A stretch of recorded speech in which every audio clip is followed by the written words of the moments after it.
começando às 19h50. Gravação pendente, não começou a gravar ainda. Agora começou a gravar. Então, nós vamos começar agora a nossa quarta aula do nosso curso de introdução a banco de dados. E nós vamos ver alguns conceitos que a gente já viu, então nós vamos fazer algumas revisões. E também nós vamos tentar avançar um pouquinho mais. Mas nada demais, vamos fazer bem aos poucos, tá bom? Então, lembrando, é importante que vocês assistam, assim como eu coloquei no Forms. Aqui tem a aula do Bax, que ele deu no semestre passado. É importante que vocês assistam, para, às vezes, revisar algum conceito, às vezes, ter alguma explicação diferente da que eu dei para vocês. Isso tudo é muito importante e vai ajudar vocês a compreender melhor também todos os muitos conceitos que a gente está falando aqui. Então, vamos aqui começar. Vamos ver se eu vou conseguir mexer no PowerPoint hoje. Aí, ó. Agora foi. Nossa, por que tá desse jeito? Tá vendo, gente? Se a gente vira professor, a gente não consegue fazer as coisas mais. Então, beleza. Então, lembrando, exercício no Forms, individual, e o que tá no Moodle, vocês podem fazer em grupo, tá bom? E o que é interessante que eu vou conseguir fazer no Forms é que, por exemplo, as questões abertas, eu consigo dar o ponto aqui, eu coloco tá certo, tá errado, e eu adiciono o feedback com a resposta padrão que a gente está usando, ou então com algum comentário para vocês. E vocês devem receber isso no e-mail. Beleza? Então, vamos lá. Então, fica um pouco ruim de ver aqui, mas já tá cortando, mas no PowerPoint não tá cortado desse jeito. Então, nós vamos falar agora um pouquinho, nós vamos retomar alguns dos conceitos que a gente estava trabalhando antes do recesso, que eu acho que é importante a gente clarificar de todos aqueles desenhos, de todas aquelas imagens que a gente viu, o que a gente pode resumir. Então, como que todas aquelas imagens que a gente viu são representações do projeto de banco de dados. Então, a gente já viu o minimundo, análise e coleta, o que é projeto conceitual, o que é nível conceitual, o que é nível lógico, os modelos. Então, vamos lá. Vamos do início, vamos retomar aqui, vamos ver se a gente consegue juntos entender e revisar essas coisas. Então, nós somos os analistas, pessoas interessadas, e a gente observa uma realidade difícil, uma realidade nebulosa, uma coisa que a gente racionalmente consegue compreender, mas ainda está muito bagunçado, ainda está muito estranho. Então, a gente precisa de observar e organizar essas ideias, definindo um mini-mundo. Ou seja, aquele mini-mundo vai ser o nosso domínio. Então, vai ser uma descrição extensa, vai ser uma coisa ainda não tão organizada, mas já um pouco mais concisa. Como a gente pode ver aqui, a nuvenzinha tá ainda sem arestas, ainda não está bem definido. Então, quando a gente define o nosso domínio, quando a gente fecha o nosso mini-mundo, então nós vamos falar sobre uma papelaria que está comprando lápis, que está comprando borracha e precisa de vendê-las. Então, isso a gente já sabe, a gente já consegue fechar um pouco mais e um pouco melhor sobre o que a gente vai querer trabalhar. Então, como aqui a gente pode ver que tem esse caminho meio estranho, ainda não é uma seta, porque ainda vai ser um momento um pouco mais difícil, um momento um pouco mais confuso e menos assertivo, porque a gente vai estar no momento de abstração daquelas ideias. Então, a partir disso, a gente vai bolar um modelo descritivo. E esse modelo descritivo vai entrar as fases do projeto do banco de dados, nós vamos fazer a análise e a coleta dos requisitos que a gente precisa. Então, a gente vai falar, tá, é lápis de quê? Os lápis vão ter cores? Vai ter borracha? Vai ter borracha grande? Vai ter borracha pequena? De onde que a gente vai comprar? Quem são os nossos clientes? O que a gente precisa? Mas a gente vai fazer isso de uma maneira um pouco computadorizada. Vai ser mais para a gente como pessoa, como dono do domínio, né? Aqui a gente vai conseguir estabelecer as regras ali, mas de forma ainda pouco computadorizável. Então, a gente vai conseguir ler, que a gente vai conseguir compreender, mas, a partir disso, nós vamos começar a descrever o modelo conceitual, que vai ser o nosso próximo passo. Então, num projeto conceitual, a nível conceitual, nós vamos definir quais são as entidades, quais vão ser os relacionamentos, quais vão ser os atributos, e nós vamos usar a notação de modelo de entidade e relacionamento, que é aquele MER. Né? Não é outras coisas não, hein? É MER. O MER, que vai ter aqueles retângulos, vai ter aqueles losangos, que vão ser as formas de representar esse modelo de entidade e relacionamento a nível conceitual. Então, como a aparência dele parece um fluxograma, que a gente consegue ver setinhas, a gente consegue ver relacionamentos, com um toquezinho mais complicado, que às vezes vai precisar de uma pessoa para explicar. Mas nós, como usuários de bancos de dados um pouco mais avançados, não ainda analistas, porque a gente ainda está fazendo a modelagem dos dados a nível conceitual, a gente vai, nesse nosso projeto conceitual, a nível conceitual, nós vamos definir o modelo entidade e relacionamento, que é o momento que nós estamos agora na aula. Então, o nosso próximo passo vai ser passar de um modelo de entidade e relacionamento para um modelo relacional. E o modelo relacional vai ser o mapeamento do modelo dos dados, que vai ser uma coisa mais operacional, que vai exigir de um usuário mais conhecimento avançado em banco de dados, porque é nesse momento do nível lógico que ele vai começar a ser dependente do modelo do modelo físico.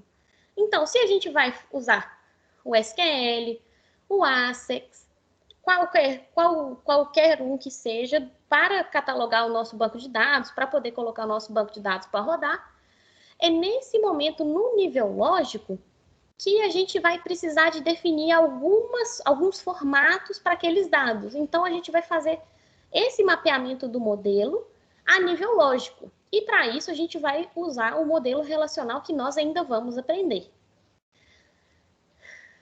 Então, quando a gente para e pensa, qual que é o nosso objetivo aqui? Que é sempre importante que a gente tenha claro na nossa cabeça o que nós vamos aprender aqui na matéria de introdução a banco de dados. Nós vamos aprender sobre modelagem de dados. E a modelagem de dados, ela é a parte mais estática. Ela é uma parte que a gente vai representar somente as coisas. Nós não vamos representar processos. Nós não vamos entrar na análise de sistemas e programas. Nós vamos apenas trabalhar com a parte que é mais paradona, a parte mais tranquila, porque, afinal de contas, é uma matéria de introdução. Então, quando a gente entra no projeto físico, que já é o momento que a gente vai construir o banco de dados, a gente já definiu muitas coisas e a gente já consegue, dentro desse nosso projeto físico, dentro desse nosso banco de dados, definir qual que vai ser o catálogo, qual que vai ser a perspectiva dos metadados, como que a gente vai querer organizar aqueles dados. E um exemplo ótimo disso é na tabela de cliente. Por exemplo, a gente vai definir para a nossa papelaria, nós vamos definir que a gente vai ter os dados do cliente. Mas beleza, mas o cliente, a gente vai... Eu quero que vocês me respondam uma coisa, bom que eu paro aqui, respiro um pouco, a Marcelinha está cansada. Quando a gente fala uma tabela de cliente, lembrando que nós estamos trabalhando apenas com a modelagem de dados, a gente vai registrar transação de compra? Alguém consegue me responder isso? Ou tá confuso?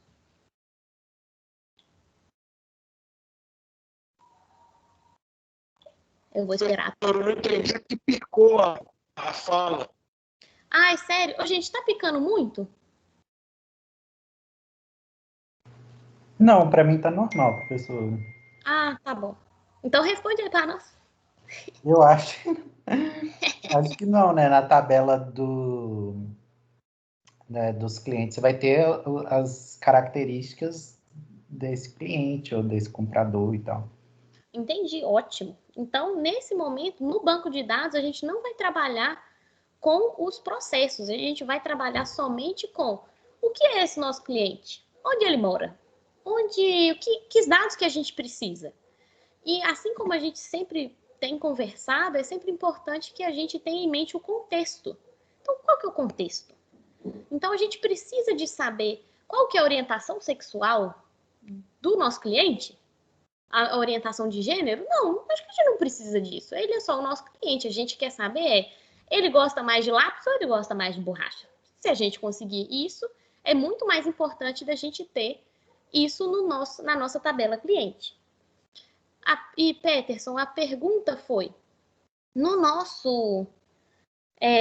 quando a gente vai trabalhar na nossa tabela de clientes, no nosso banco de dados, a gente vai ou não descrever os processos? A gente vai colocar lá uma tabela de compra? O que a gente vai colocar nessa tabela? Então, é o Guilherme, né? Foi o Guilherme que respondeu? Porque eu não vejo a cabecinha de vocês. Não, foi o Felipe. Oi, desculpa, gente. Eu não tô vendo a carinha de vocês. Mas é isso aí. Então, eu acho que porque todas aquelas imagens que a gente já viu, vou até mostrar aqui, nos slides anteriores, a gente viu, por exemplo, essa daqui, que aí fala os requisitos do banco de dados, esquema conceitual, projeto lógico. Eu acho que, como são várias fontes diferentes, às vezes muda uma coisinha ou outra e pode ficar muito confuso. Pelo menos para mim ficou confuso. Eu fiquei assim, gente, mas de onde que esse povo tirou isso? Então, da mesma forma que essa imagem que eu acabei de mostrar aqui para vocês no slide 33, ela é uma imagem semelhante a essa que a gente já viu. Porque aqui, o nosso mini-mundo, ele está na cabeça do cliente. Então, a gente precisa de, como analista, pegar essa realidade nebulosa, que é o mini-mundo, que é o domínio que o cliente quer. A gente precisa de definir isso para a gente conseguir trabalhar e a gente conseguir definir um modelo conceitual, para que a gente consiga fazer um modelo lógico, para que o nosso modelo físico corresponda à expectativa do cliente, ao cliente, ao cidadão, à pessoa que vai, aos usuários daquele banco de dados. Porque não adianta a gente começar a fazer um negócio de papelaria, definir como uma loja de material escolar. No modelo lógico, a gente começa a definir uma loja tipo Araújo, que tem de tudo. Como que esse modelo físico vai ficar? Esse modelo físico ele vai corresponder ao que o cliente queria? Então, teve um erro na abstração. Então, por isso que, assim como a gente já falou, de modelagem de dados, a gente constrói um modelo para poder entender melhor o que a gente está estudando. Então, por isso que a gente sempre tem que pensar de onde que nós estamos saindo, qual que é essa realidade nebulosa, e assim que for definido um domínio, que a gente trabalhe dentro daquele escopo, porque senão vai ficar saindo toda hora e vai ficar muito confuso e pode dar muito errado também. Então, beleza. Professora, Oi. esse tipo de situação a gente enfrenta porque nós temos dois problemas. Primeiro, a gente tem que entender o desejo e o problema que a pessoa quer. Ele tem que ser nosso. Eu tenho que entender totalmente como se o negócio fosse meu. E o cliente tem que entender que nem tudo o computador consegue fazer. Porque às vezes ele acha que o negócio é muito fácil. Então você tem que conversar. É 99% conversando e 1% sentado no computador. Então, o tempo que a gente conversa, às vezes a pessoa acha, uma loja, uma papelaria, já sei tudo. Mas não, a gente tem que conversar com a pessoa e descobrir até o problema dela, eu entender e ele passar a ser meu.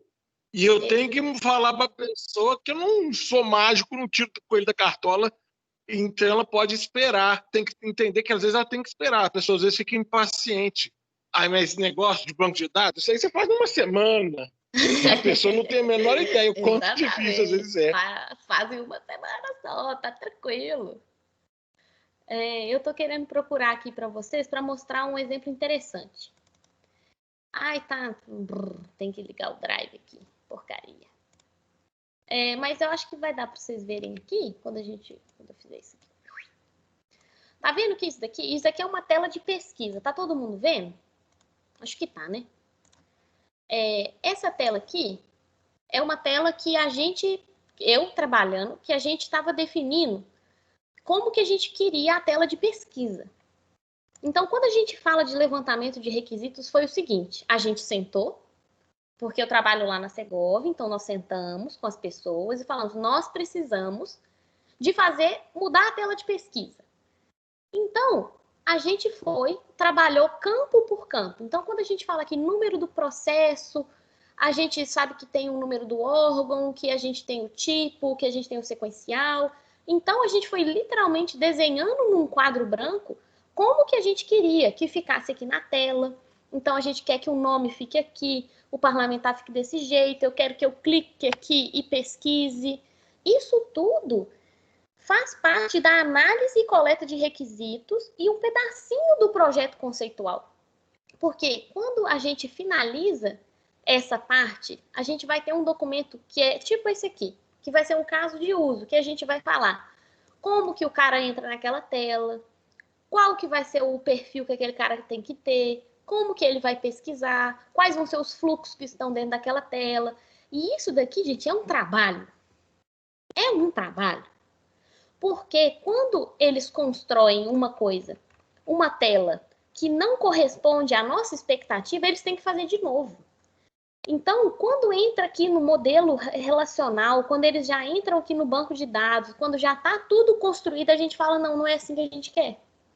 Então, foi um erro na análise e coleta de requisitos, porque apesar de parecer que é só um passo, é só mais uma caixinha para a gente passar, é um momento em que passar desse ponto do modelo conceitual, desse projeto, para um modelo operacional, se você não deixa tudo bem redondinho aqui, bem do jeito que o cliente quer, bem do jeito que vocês gostariam, lá para frente vai ter um monte de erro que vai ter que ficar voltando, que vai ter que ficar construindo um monte de coisa em cima que não era o que vocês queriam.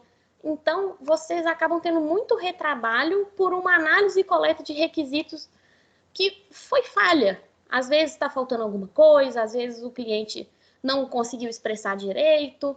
Então, isso tudo faz parte de um banco de dados. Belezinha? Gente, se eu estiver falando muito rápido, vocês falam, tá? Vocês têm que me parar. Tá beleza, professora. Obrigada, gente. Vocês são demais. Então, beleza. Passada essa parte de revisão aqui, quem lembra o que é o quadradinho e o que é o losango? Para falar aí para nós.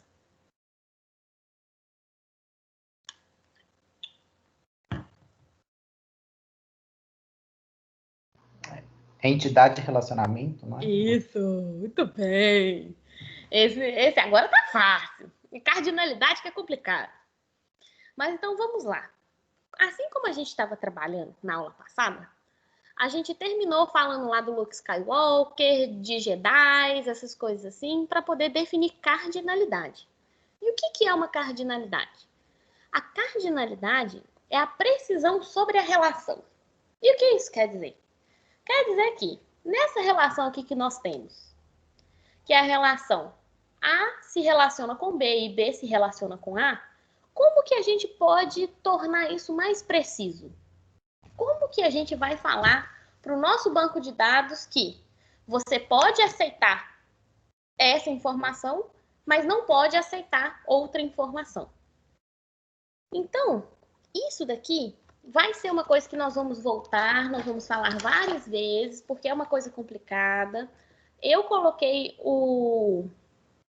Inclusive, eu coloquei aqui no Google Drive, na página 91, eu coloquei o link no PowerPoint para vocês verem, que aqui nesse modelagem conceitual e projeto de banco de dados, na página, deixa eu ver aqui qual que eu coloquei, na página 18 do... Deixa eu ver se eu consigo. na página 18 desse livro aqui, a gente consegue... Eles descrevem com muita paciência e muita tranquilidade o que vai ser o relacionamento, os relacionamentos condicionais, o que vai ser o grau máximo, o grau mínimo, como que vai ser essa relação. Então, eu vou explicar aqui, aí vamos ver se a gente vai conseguir entender. A grande questão, dado um relacionamento, a gente quer saber com quantos elementos do tipo B se relaciona cada um dos tipos dos elementos do tipo A. Então, o que isso quer dizer? Eu quero saber, se eu tenho um B, quantos A's eu posso ter? E isso, a pergunta, ela também serve da forma inversa. Ou seja, se eu tenho um B, quantos A's se relacionam com ela? Então, vamos continuar nesse mesmo pensamento. Então, se a gente definir o elemento A como pessoa, o nosso relacionamento como dirige e automóvel como elemento, a gente quer saber quantos automóveis dirige cada uma das pessoas. Então, uma pessoa pode dirigir vários automóveis, mas um de cada vez. E, dado um automóvel, por quantas pessoas ele pode ser dirigido? Então, o automóvel é dirigido por uma única pessoa, em nosso caso. E o que isso quer dizer? Quando a gente pensa em escola e aluno, a gente quer saber, uma escola atende até quantos alunos? Ah, não! Como a gente utiliza 0, 1 e N, a gente pode dizer que a escola atende N alunos. E a escola pode atender pelo menos quantos alunos? A escola, para ela existir, uma escola é só uma escola se ela tem alunos. Então, ela não pode ter 0 alunos. Ela tem que ter, no mínimo, 1 aluno. Isso daqui, neste momento em que nós estamos conversando, neste contexto. Mas aí, quando a gente para e pensa, o aluno, ele é atendido por quantas escolas no máximo? Então, nesse nosso contexto aqui, o aluno, ele só tem uma escola, porque a gente está fazendo... vocês conhecem o Colégio Santa Maria? Ele não é uma rede de ensino? Então, aqui, alguém já estudou em Santa Maria e eu estudei em Santa Maria também. Eu estudei lá também. Você estudou aonde? Eu estudei lá no Floresta. Eu estudei no Coração Eucarístico e eu estudei no Nova Suíça. Não, só os colegião. É os antigos, só os antigos e grandes. Gigantesco. Eu lembro de ir fazer prova no Coração Eucarístico. Não sei por quê. Santa Maria tinha essas coisas. Mas então, pensando no Santa Maria, um aluno pode existir em vários Santa Marias ao mesmo tempo? Não. Um aluno, por exemplo, a Marcela só pode estudar no Floresta. Quando a gente está criando um banco de dados, a gente tem que pensar na parte estática. Então, neste contexto, neste momento, a Marcela estuda no Floresta. A Marcela não pode estudar ao mesmo tempo no Floresta e no Nova Suíça. Então, o máximo que um aluno pode ser atendido pela escola é 1. Mas, como a gente está cadastrando os alunos na escola, a gente pode não colocar uma relação com o aluno com a escola? Não. Então, o grau mínimo o aluno é atendido pelo menos por uma escola. Mas vocês conseguiram perceber uma coisa que é muito interessante, que eu achei super chique desse negócio. É que é de 1 para 1. Então, ele é pelo menos até. Então, o relacionamento vai ser 1. O grau máximo e o grau mínimo. Porque um aluno, neste nosso contexto, não existe sem a escola. Deu para entender mais ou menos? Acho que isso vai ficando mais claro quando a gente for fazendo os exercícios. Inclusive, acho que agora é um bom momento para a gente olhar isso. Deixa eu mostrar para vocês o exercício, para vocês poderem fazer depois em casa. E vocês já podem utilizar o BR modelo que a gente estava... que eu sugeri para vocês instalarem. Eu acho que vai ser um bom teste para ver se a gente já está conseguindo mexer no sistema. Então, aqui a gente vai ter o exercício 1 de desenvolver o diagrama de entidade e relacionamento e os outros também para vocês poderem definir modelos de entidade e relacionamento. Acho que vai ser legal, vai ser um bom exercício para vocês treinarem. Eu não tenho as respostas ali. Não, vocês acham que eu sou boba? Não vou ficar mostrando resposta para vocês. Então, beleza. Então, aqui a gente conseguiu falar de cardinalidade, mas se vocês precisarem, a gente volta nesses assuntos. Mas é muito importante que vocês leiam esse arquivo, principalmente essas páginas que tratam de relacionamento, para que vocês consigam absorver um pouco melhor e um pouco mais profundamente esse assunto. Beleza?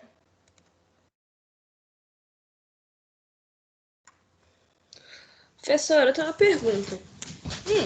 Sempre quando a gente está falando do banco de dados, tipo, a gente vai ter... Quando você está pensando em montar um sistema, de fazer um modelo, na verdade, a cardinalidade, ela tem que ser sempre levada em consideração? Ou é possível você começar a criar um modelo sem cardinalidade? Pelo que eu já consegui ler e pelo que eu já pude perceber nos sistemas que eu já tive contato, assim como eu estava mostrando para vocês aqui, os protótipos de tela, tudo isso que eu já trabalhei com eles, quando você não define, porque o que a cardinalidade faz? A cardinalidade, ela vai dizer como que aquilo está se relacionando. Então, para o sistema não permitir que você cadastre uma coisa sem a outra. Então, quando você fala de aluno, você não vai cadastrar um aluno sem uma escola. Ou seja, no formulário de cadastro do aluno tem que ter a escola. Porque senão, qual que é o ponto? Imagina, você vai ter um monte de alunos sem escola. Então, é importante definir a cardinalidade, porque senão os seus dados eles não vão ter o relacionamento correto. Porque aqui, quando a gente fala que escola atende aluno e aluno é atendido por escola, a gente não está deixando claro quantos que cada um vai ter. Porque uma escola atende N alunos. Mas e se N for um número específico? Eu posso definir um número específico também. Mas não vai estar aqui neste modelo de entidade de relacionamento, porque você já vai estar acrescentando muitas informações. Mas o mais importante é que neste modelo conceitual, em que a gente consegue transmitir aquelas informações das análises e coletas de requisitos, que a gente consiga transmitir isso para o próximo passo, que vai ser o mapeamento do modelo de dados. Porque no mapeamento de modelo de dados, assim como a gente vai ver, a gente vai definir muitos outros aspectos de cada uma dessas entidades e desses relacionamentos. Porque isso é como se fosse um grande resumo, pensando na abstração que a gente já conversou sobre. A gente está saindo de um mini-mundo confuso, de uma realidade confusa, passando de fase em fase. Então, a gente fez uma coleta dos requisitos, a gente fez um modelo conceitual, e o próximo passo é um nível lógico, em que, se a gente não tiver essa cardinalidade, esse grau de relacionamento, vai ficar muito difícil de você conseguir relacionar essas entidades depois.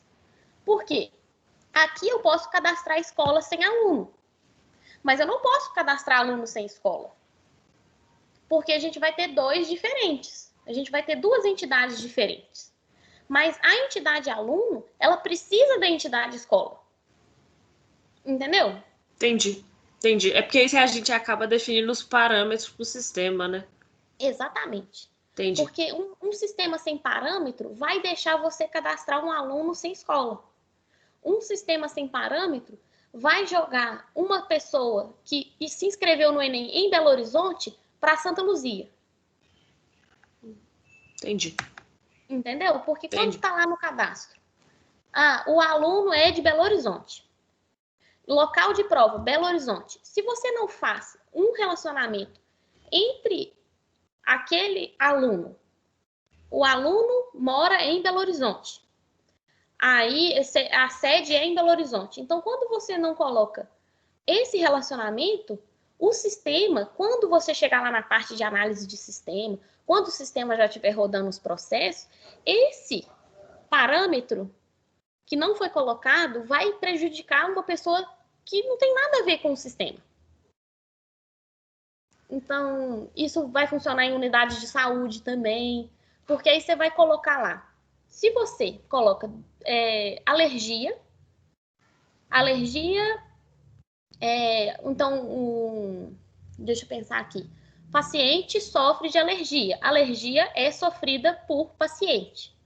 Se você não coloca uma cardinalidade aí que consiga compreender, que o sistema consiga compreender depois que se o cara tem uma alergia, então se ele tem uma alergia no grau máximo e no grau mínimo, eu preciso que isso esteja conectado, porque eu preciso de... Quando eu jogar o nome do cara lá, eu preciso de saber qual que é a alergia que ele tem. Ou se ele não tem nenhuma alergia. Não que... Porque senão, quando a gente está fazendo o cadastro, o cara vai deixar salvar o sistema quando estiver lá na parte de interface, o cara que estiver digitando vai conseguir salvar o prontuário de um paciente sem a informação de alergia. Vai ficar nulo. E não como informação, não, este cara não tem alergia, ou sim, este cara tem alergia a tal coisa. Então, isso pode ser muito prejudicial. Acho que deu para entender? Deu. Obrigada. Show. É nóis. Então, beleza. E agora, nós vamos falar sobre agregação. Então, agregação é quando uma entidade se relaciona no máximo e mínimo N para N, ou seja, o relacionamento se torna uma entidade e pode adquirir atributos. Ou seja, a gente está querendo dizer que o material é composto e nessa composição, que antes era um relacionamento, ela vai também compor o material. Então, os dois verbos nos tempos presente na voz passiva e na voz ativa, porque este é composto, é na voz passiva, e o compõe é na voz ativa. Ele vai poder se tornar uma entidade também, porque ele vai... Porque aqui no material, se a gente está dizendo que ele tem a composição de alguma coisa, eu quero saber quanto de composição que ele tem, da composição X. Então, ele vai poder adquirir atributos quando ele tiver a forma retangular e a forma de losango também. Então, isso é a agregação. Agora, vamos lá. Atributos que são muito importantes também para que a gente tenha nas nossas entidades, a gente vai ter algumas diferenças. Então, um atributo identificador, ele é representado através dessa bolinha cheia, né, bolinha colorida, e ele compõe a identificação única, ou seja, vai ser o ID daquela pessoa. Então, o aluno, ele vai ter um ID. O professor vai ter ID de tal coisa. Então, uma pessoa vai ter o ID CPF, entenderam? Então, vai ser uma identificação de uma ocorrência em uma entidade. E isso é muito importante para que a gente consiga separar os atributos que vão ser não identificados dos atributos de identificador. Então, beleza. Então, vale ressaltar aqui que uma entidade e ou relacionamento pode possuir mais de um atributo identificador, desde que os mesmos em conjunto componham a identificação única. Então, por exemplo, vai ser um número de matrícula, mas que tenha o código da cidade daquela pessoa por alguma razão. Então, eles vão existir, mas eles são uma identificação única, que vai ser só daquela pessoa. E um atributo não identificado, ele pode ser representado através dessa bola vazia, na extremidade do atributo, que é o palitinho, e na extremidade, na bolotinha, ele não vai ser uma bolinha cheia, porque eles podem ser opcionais, ou então, em alguma instância da entidade, alguns atributos poderão conter valores nulos. Então, não é um atributo tão importante assim, mas que ele pode ou não estar preenchido na hora do cadastro, mas é importante que a gente deixe sinalizado que ele existe, que é importante que ele vá para o nosso modelo relacional. Então, aqui, e esse daqui vai a nossa estrelita, nosso asterisco, um atributo multivalorado, que ele é representado através de uma flor, um asterisco, flor é sacanagem, né? Na extremidade do atributo. E eles são utilizados para representar mais de uma ocorrência de valor de um atributo dentro de uma mesma instância de uma entidade. E um exemplo ótimo disso é uma pessoa pode possuir mais de um número de telefone. E como o objetivo do modelo conceitual é capturar modelo conceitual, e a gente está usando o modelo entidade e relacionamento, que é importante, porque modelo conceitual, modelo relacional, isso confunde um pouco. Então, neste momento, nós estamos representando o nosso MER, modelo de entidade e relacionamento, é para capturar a essência do negócio, do trem, sem levar em conta aspectos de implementação. Então, isso daqui é importante porque a gente está dizendo aqui que o telefone ele pode ter mais de uma caixinha aí, ele pode ter mais de um formato. Mas isso a gente não vai colocar quando tiver o momento da modelagem lógica. Ué. Deu uma picada. Você pode repetir, por favor? Qual foi a última coisa que você escutou? Você falou do telefone que ele pode ter várias caixinhas, por exemplo. Ah, isso. Então, ele pode ter várias caixinhas, porque neste momento da modelagem relacional, que a gente está falando do modelo entidade-relacionamento, neste nível conceitual, a gente não está falando de aspectos de implementação. A gente está falando de uma maneira geral como que esse trem funciona. Então, a gente está falando que o aluno tem vários números de telefone, que pode ter vários formatos diferentes. Porque esse tipo de abordagem é mais para que você consiga levar do modelo conceitual para o modelo relacional as informações que são importantes. Beleza? Show. Heróis. Então, esse tipo de abordagem, eu estou lendo aqui mais para a gente poder acompanhar, é utilizado para representar todas essas instâncias em um único atributo. Porém, deve-se ter em mente que este tipo de abordagem de atributos multivalorados não deve ser utilizado a partir da modelagem lógica de dados, onde entrarão em cena os conceitos de normalização. Por quê? Isso daqui que a gente está falando que esse trem tem um monte de coisa. Então, a gente está deixando de maneira muito generalista. Mas lembrando que nós ainda estamos numa fase conceitual. Mas quando a gente mudar para o nível lógico, este mapeamento do modelo de dados vai ter que ser super minucioso. Que a gente vai falar, vai ter telefone, mas o telefone de celular ele vai ter tais aspectos. O telefone residencial vai ter outro. Entenderam? E que aí a gente vai entender os conceitos de normalização nas próximas aulas ainda. Então, beleza. E o que é um atributo composto? Atributo composto é muito legal porque fica essas bolinhas cheias de bolinha. Por quê? A gente está falando que, sabe quando você está preenchendo o endereço, aí você coloca lá seu CEP e ele já traz um monte de coisa? Ele já traz o nome da sua rua, já traz a sua cidade, já traz o seu estado e já traz... E você não pode nem editar? Isso é uma ferramenta muito interessante porque ele já sabe que o seu endereço vai ter logradouro, vai ter cidade, vai ter o CEP, mas ele não vai saber seu número. Então, o seu número vai ter lá para você poder inserir. Então, e agora, qual que vai ser a diferença desse atributo composto para o multivalorado? O atributo telefone, como está aqui na imagem que a gente está vendo, ele representa diversos telefones que o aluno possui. Mas o endereço é considerado composto porque ele é formado pela composição, assim como nós definimos, porque a gente poderia definir endereço como como um atributo inteiro, como um atributo não identificado, por exemplo. Mas a gente quer aqui que o banco de dados consiga separar o estado, a cidade, a rua. Então, isso daqui é importante e, mais uma vez, isso depende de quem está construindo o banco de dados, de quem está fazendo esse modelo conceitual.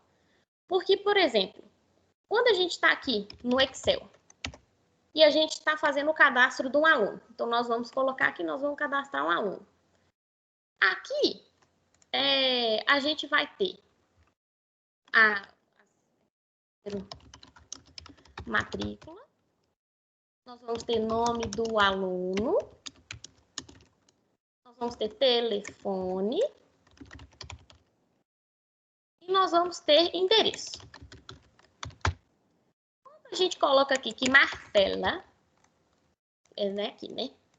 Marcela, vou colocar aqui bonitinho, que Marcela tem um número de matrícula 01234 e tem um telefone, que vários números, mas ela também tem outro, ela também tem outro e ela também tem outro. Mas aí quando eu coloco aqui endereço, Rua dos Milagres, 725, apartamento 66, não, número feio. Aí eu coloco aqui Colégio Santa Maria, que é o bairro, e a cidade e o estado. Imagina se você pergunta para o seu banco de dados quantos alunos moram em Belo Horizonte? Como que numa planilha e num banco de dados você vai conseguir fazer esse filtro? Alguém tem alguma ideia? Como que a gente vai fazer esse filtro? Se essa célula aqui, ela tem esse tanto de informação. Teria que quebrar ela, né? Tipo, criar outra coluna, colocando a cidade e o estado. E ainda mais, eu iria além. Porque aqui o Colocar número... o CEP. Colocar o CEP. Então, aqui, a gente poderia trocar aqui, a gente vai colocar aqui rua, né? Que é logradouro. Rua, a gente pode colocar número. A gente pode colocar complemento. A gente pode colocar bairro. Pode colocar cidade. A gente pode colocar estado. Porque ao invés de fazer uma grande inserção, que ele nem vai ser, já adicionando algumas coisas de modelo relacional, e ao invés dele ser uma string, tudo, eles vão ser pequenas strings que a gente vai colocar aqui. Rua dos Milagres. O número é 725. Aí é que eu posso colocar apartamento 663. Aí eu coloco aqui o bairro. E aqui eu coloco a cidade. E aqui eu coloco o estado. E aqui eu coloco o CEP. Fica muito mais fácil se eu precisar de filtrar. E por isso que é importante que a gente coloque aqui, quando a gente está falando de um atributo composto, de como que a gente quer dividir aquilo. Porque senão vai ficar, é só vocês pensarem numa planilha. Se a gente colocar desse jeito, não vai ficar legal. E por que que aqui fica interessante e no endereço não fica interessante? Por que que isso daqui a gente pode colocar como multivalorado, os números de telefone? Assim, logicamente, a gente pensando sem precisar de falar palavras técnicas. Por que que, neste contexto, a gente separa o endereço, mas não separa o telefone? Professor, picou, como é que é? Ai, meu Deus. Por que que, neste contexto dessa planilha aqui, a gente separa endereço, mas não separa telefone? Por causa da relevância da informação? Exato. Tipo... Pode falar. Não, tá bom, é só isso então. Tá bom, tá certo, tá bom. Uai. Mas porque desculpa eu ter te interrompido, não devia ter dado a resposta tão rápida assim, droga. Mas por quê?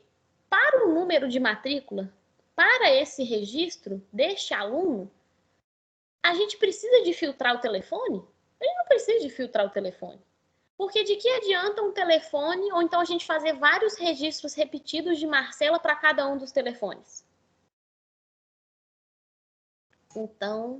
Pode separar também, por exemplo, se você quiser saber se o telefone é da casa da pessoa, se é do trabalho, né, ou se é o celular. Nesse caso, acho que pode ter outras células, né? Por exemplo, celular, telefone casa, telefone trabalho, dependendo de cada situação, né? Isso mesmo. Então, aqui você acha que a gente deveria colocar na coluna ou na linha? Essas novas entidades que você falou. Seria na coluna. Isso, né? Tipo aqui, ó. Telefone, casa. Marcelo. Oi. Oi. Oi. Aqui, mas você está falando da questão do telefone, mas e se no caso, por exemplo, eu estou problematizando, Claro. se você estivesse procurando, por exemplo, a nível nacional e você quisesse filtrar os telefones que são de Belo Horizonte, por exemplo, ou Minas Gerais, que seria o prefixo 31, também seria uma possibilidade, não? Claro, mas aí o que a gente ia fazer aqui? A gente ia colocar uma nova coluna com o DDD.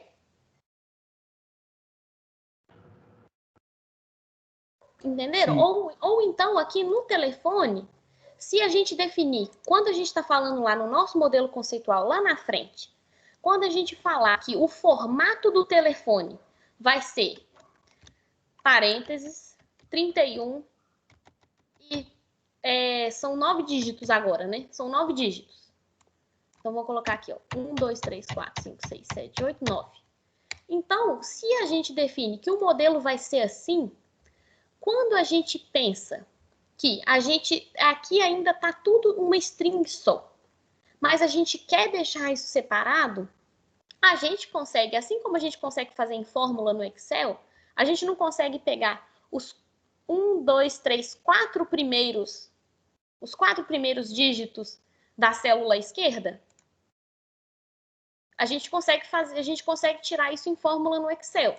É um pouquinho chato, tem que pensar um pouco, mas quando a gente está falando de uma linguagem de SQL, por exemplo, a gente vai primeiro esbarrar em uma dificuldade, que a gente já vai estar dentro do modelo físico, já no banco de dados construído.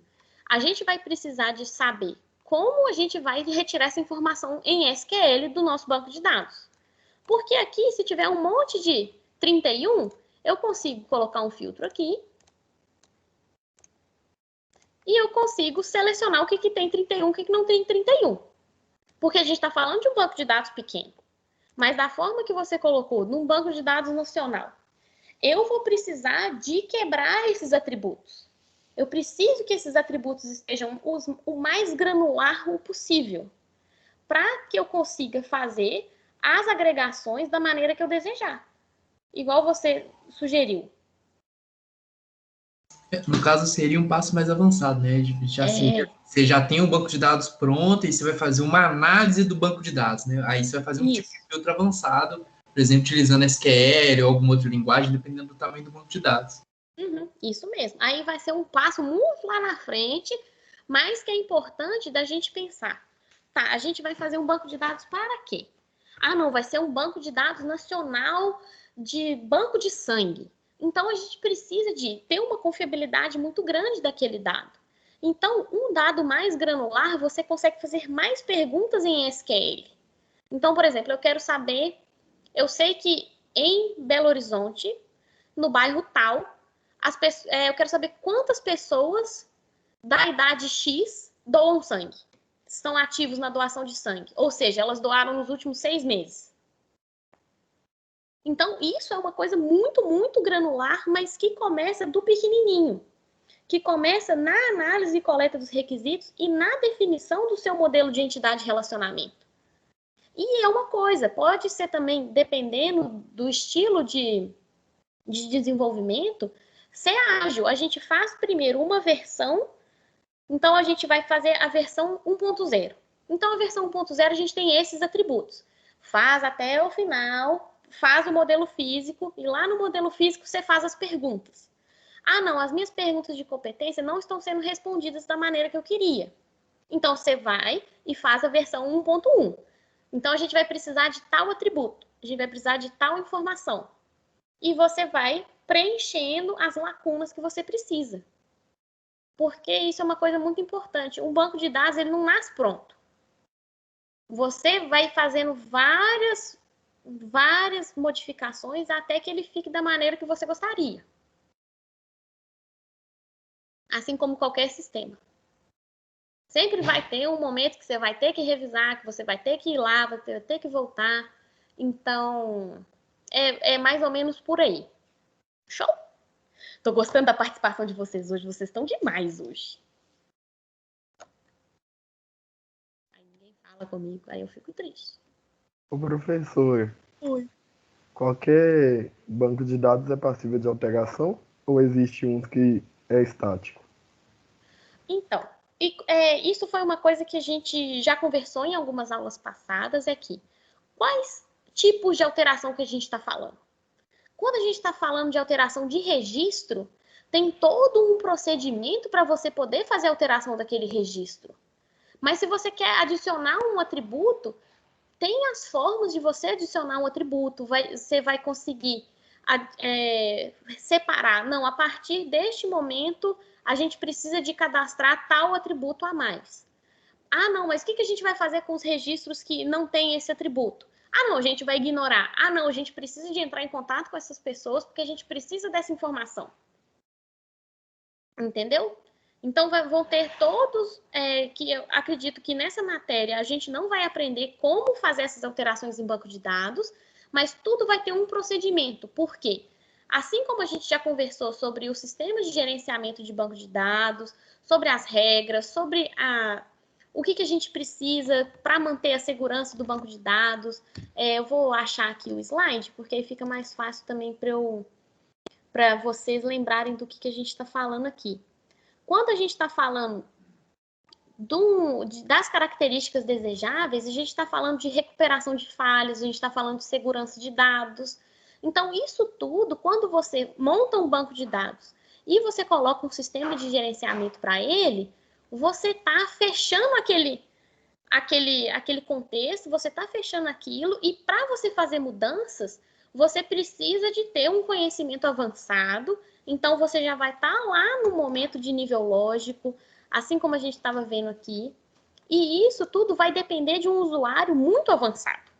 Então, neste momento, nós somos um usuário meio basicão, assim. Nós estamos mais na parte do analista, a gente está ainda fazendo uma descrição daquele modelo, de como que a gente quer. Entendeu?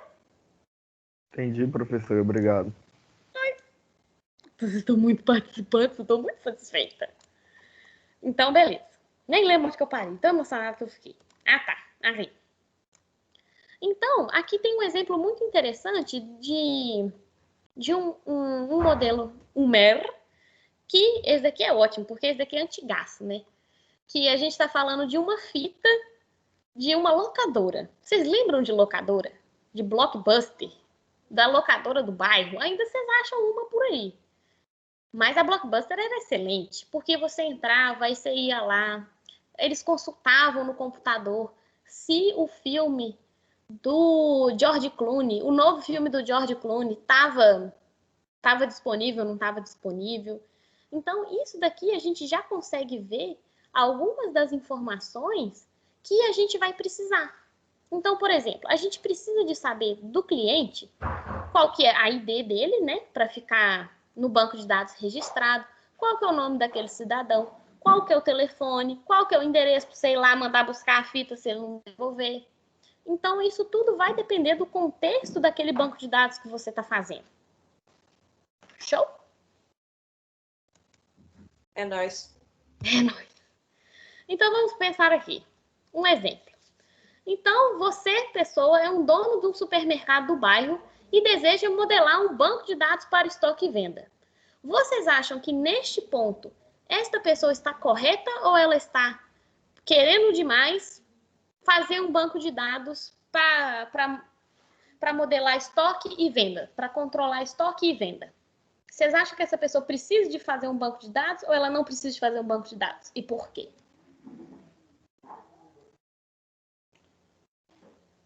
Precisa para saber se o produto está sendo mais vendido, qual que está ficando na prateleira, se ele vai comprar mais do fornecedor, se aquele fornecedor vai fornecer menos. Isso, se o cara entregou no horário certo, se o cara pagou, se o cara deu tombo. Isso mesmo. E uma outra coisa que é muito importante é porque quando você tem uma planilha, a chance de você conseguir pegar uma planilha, que ela tá neste formato aqui de células no Excel, para você transformar isso daqui em um sistema confiável é muito mais complicado. Então, porque os dados eles não estão modelados, os dados estão organizados em formato tabular, mas eles não estão relacionados. A gente não tem um modelo relacional desses dados. E quando a gente pensa num banco de dados, que já é o nosso produto final, a gente está falando de metadados, a gente está falando de organização, a gente está falando de dados estruturados.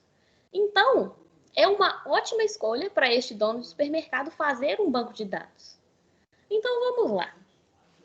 Aqui nós temos um textinho aqui, porque assim como a gente viu aqui, nós temos um momento de realidade nebulosa, de um mini-mundo, de um modelo descritivo. Então, a gente está literalmente vendo um texto. Então, vamos lá. Alguém pode ler o texto para mim, para eu parar de falar um pouco? Por favor. Pretty please.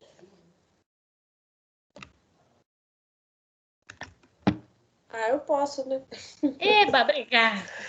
O cliente vai à loja, entra pela porta 2 e escolhe uma pasta de dente, fio dental e desodorante. Coloca no carrinho e segue para o caixa. Após a atendente do caixa passar os produtos, João paga em dinheiro.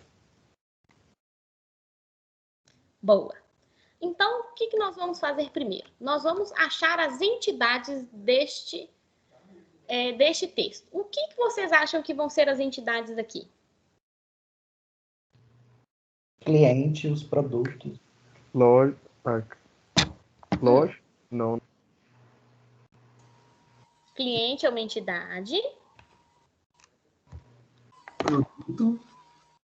Professora, mas isso depende. Se o cara está querendo saber o nome do cliente para ter um relacionamento mais íntimo com ele, tudo bem. Mas se é um mercado que não está nem aí, quem entra e quem sai, muita gente entrando e saindo, não faz justo porque que eu vou ficar com o nome, tendo esse dado a mais para poder sobrecarregar o banco, não?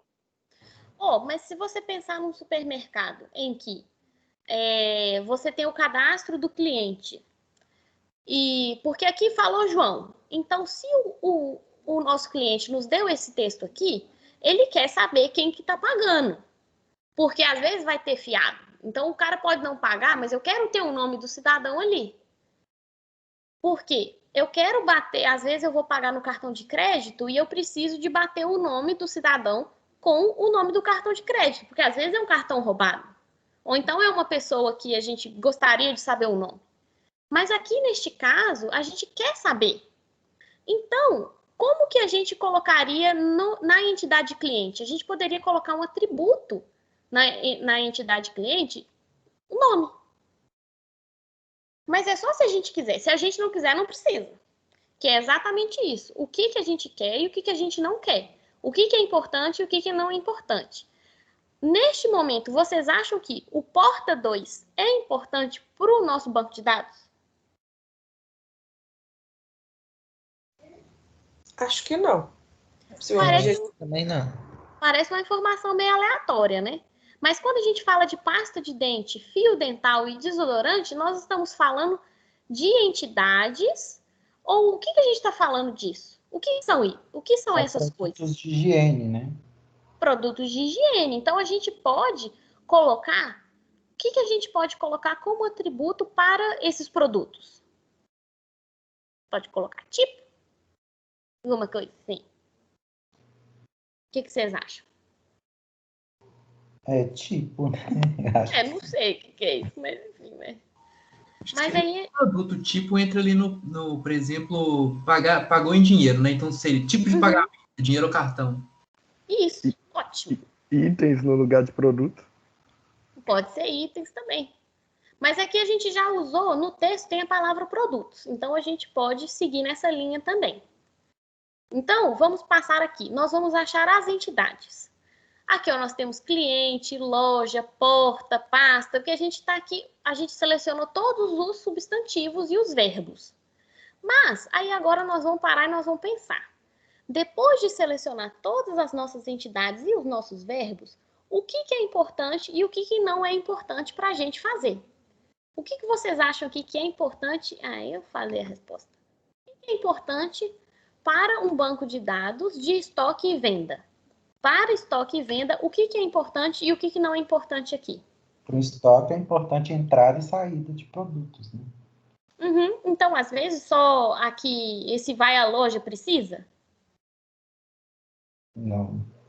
Esse entra a porta, escolhe pasta, coloca no carrinho, segue para o caixa. Esse segue para o caixa está parecendo esses negócios de Facebook que fica perseguindo a gente, que você entra, olha um produto e aquele produto ele vai aparecer para sempre no seu feed. Então, aqui, eu já vou passar aqui a resposta, porque nossa aula já está quase acabando. Então, aqui, eu não preciso da entidade porta, eu não preciso da entidade carrinho, eu não preciso da entidade caixa, porque já está repetido. Então, esse é um bom processo para vocês fazerem, porque vocês vão pegando o passo a passo. Vocês descrevem, olha, porque isso daqui é importante, porque apesar de parecer muito repetitivo, neste início, isso é muito bom, porque você vai conferindo.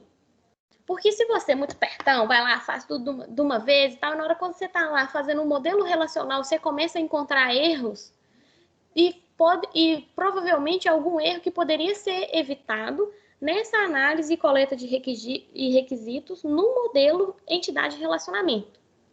Então, nós vamos tirar aqui essas coisas. Então, nós temos só o registra, paga com dinheiro, e nós temos algumas outras informações também aqui nas entidades. Então, como a gente já achou as entidades, a gente vai aqui agora descrever os atributos. Então, aqui eu coloquei alguns dos atributos. Por exemplo, a loja, eu preciso do CNPJ, do nome da loja, do nome... como é que é no CNPJ? Não é nome estrela, não. Nome fantasia. Nome fantasia, muito bom isso. Aí o caixa, a gente quer saber quem que é o caixa, quem que é o atendente, quem que é o cliente e quais são as informações importantes do cliente. O que foi a compra, aqui que é interessante. A compra, a gente quer saber o número do caixa. Então, isso daqui, esse número do caixa, ele vai estar relacionado com essa outra entidade caixa aqui. Estão conseguindo perceber a ligação entre as entidades?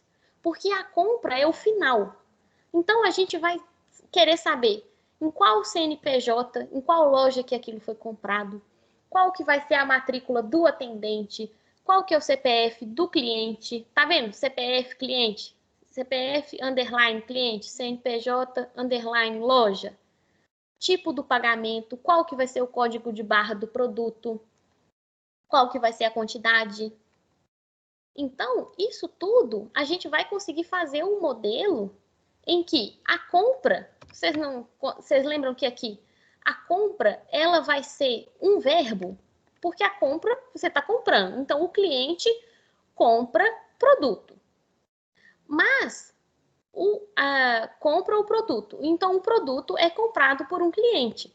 Mas a compra, ela tem aqui uma entidade para ela, que ela vai ter vários atributos. Então, comum para casa, para um momento posterior, se vocês quiserem, vocês podem pegar este exercício também e fazer aqui os atributos, porque aqui está faltando ainda a descrição dos atributos. E ainda está faltando a cardinalidade aqui, está faltando as relações, porque qual que é a relação entre atendente e compra? Ou é a relação atendente-caixa? Como que a gente pode consertar e arrumar isso também? Então, isso fica aí de para casa para vocês refletirem. Mais alguma dúvida, gente? Mais alguma é boa, né? Vou parar a gravação. Aproveitar. Antes que eu esqueça.